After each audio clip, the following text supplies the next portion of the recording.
اس سے پہلے سورہ آل عمران کی پہلی آیت جس میں حروف مقطعات ہیں اس پر روشنی ڈالی گئی۔ اللہ تعالیٰ فرماتا ہے الف لام میم اللہ لا الہ الا هو الحی القیوم، اللہ وہ جس کے علاوہ کوئی لائق عبادت نہیں، الحی جو زندہ ہے، القیوم دوسرے کو قائم رکھنے والا ہے۔ اللہ تبارک و تعالیٰ کا ایک نام ہے جسے اسم اعظم کہا جاتا ہے۔ اللہ تبارک و تعالیٰ کا یہ نام اسم اعظم، اگر اس نام کے وسیلے سے دعا کی جائے تو اللہ تبارک و تعالیٰ دعا کو قبول فرما دیتا ہے۔ اور اللہ تبارک و تعالیٰ نے اپنے نام کو، اسم اعظم کو چند مقامات پر چھپا دیا ہے، چونکہ جو بھی اہم چیزیں رہیں اللہ تبارک و تعالیٰ نے ان کو چھپا دیا۔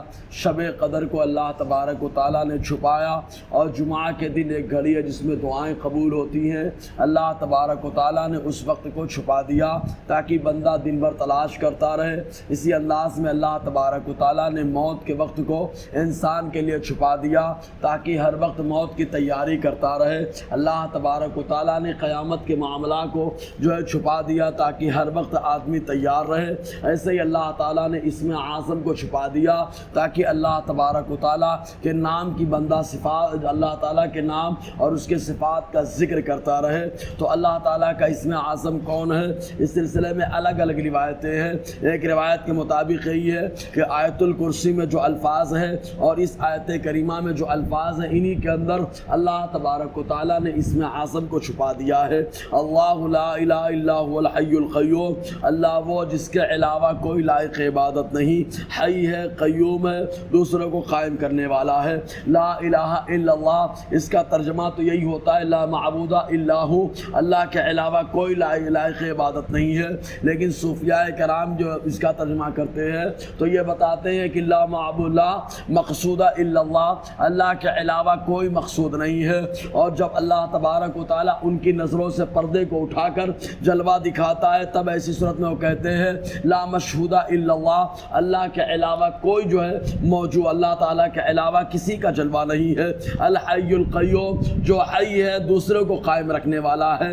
حی کے معنی ہوتا ہے زندہ، اور زندہ دو طریقے کا ہوتا ہے، یا تو حی کامل ہوتا ہے یا حی ناقص ہوتا ہے۔ حی ناقص یہ کہ وہ زندہ جس کے اندر موت طاری ہو سکتی ہے، جیسے انسان حی ہے لیکن حی ناقص ہے کہ موت اس کے اوپر طاری ہو سکتی ہے۔ اور اللہ تبارک و تعالیٰ حی کامل ہے جس کو موت کبھی نہیں آ سکتی ہے۔ اللہ ہمیشہ زندہ ہے اور ہمیشہ زندہ رہے گا۔ القیوم دوسروں کو قائم رکھنے والا ہے۔ اب اللہ تبارک و تعالیٰ حقیقت میں دوسری چیزوں کو قائم رکھنے والا ہے۔ زمین و آسمان کے نظام کو اللہ تبارک و تعالیٰ نے قائم فرمایا، لیکن حدیث پاک میں آیا حضور صلی اللہ علیہ وسلم ارشاد فرماتے ہیں کہ چاند، سورج اور ستارے یہ آسمان کی حفاظت کا ذریعہ ہے، آسمان کی حفاظت کو اور آسمان کو قائم رکھنے والے ہیں، جیسے میرے صحابہ زمین کی حفاظت کا ذریعہ ہے۔ تو اللہ تبارک و تعالیٰ حقیقت میں قائم رکھنے والا ہے، لیکن مجازی طور پر کسی اور کو اگر کہہ دیا گیا تو وہ مجازی طور پر قائم رکھنے والا ہے۔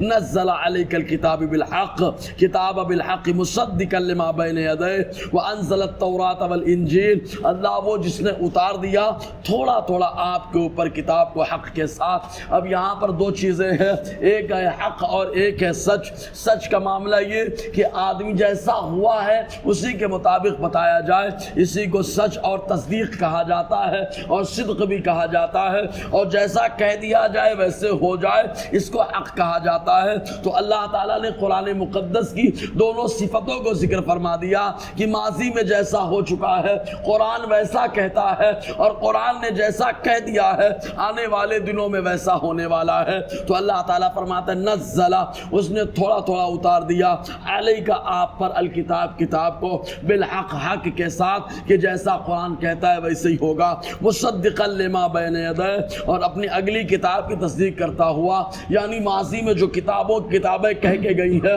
ان تمام باتوں کی تصدیق قرآن کر رہا ہے۔ اسے صدق کہا جاتا ہے، تو صدق بھی یہاں پر موجود ہے اور حق بھی یہاں پر موجود ہے۔ وانزل التوراۃ والانجیل، اور اللہ تبارک و تعالیٰ نے تورات اور انجیل کو بھی اتارا ہے۔ تورات کو حضرت موسیٰ علیہ السلام پر اور انجیل کو حضرت عیسیٰ علیہ السلام پر۔